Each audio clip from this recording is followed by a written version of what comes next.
இந்த நாளிலும் கர்த்தர் மிகவும் அருமையான ஒரு வார்த்தையை நமக்கு கொடுத்திருக்கிறார்.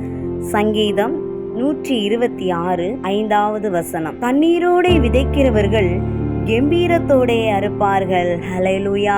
பண்படுத்தப்பட்ட ஒரு நிலத்தில் விதைக்க முற்படுகிற ஒரு விவசாயி கண்ணீரோടെ கூட அந்த விதைகளை தூவுவார். காரணம், அந்த விதை முளைத்து எழும்புவதற்கு தக்கதாக சரியான கால சூழ்நிலை அமைய வேண்டும். நிலைகள் நன்றாக இருக்க வேண்டும். அந்த விதை நன்றாக முளைக்க வேண்டும் என்பதற்காக மழையை எதிர்பார்த்து காத்து பல காரியங்களுக்காய் அவன் பிரயாசப்பட்டு கொண்டுதான் அந்த விதையை விதைக்கிறான். ஆகவே கண்ணீரோடு விதைக்கிற ஒவ்வொரு விவசாயிகளுக்கும் நல்ல அறுவடையை கர்த்தர் கொடுக்கிறார்.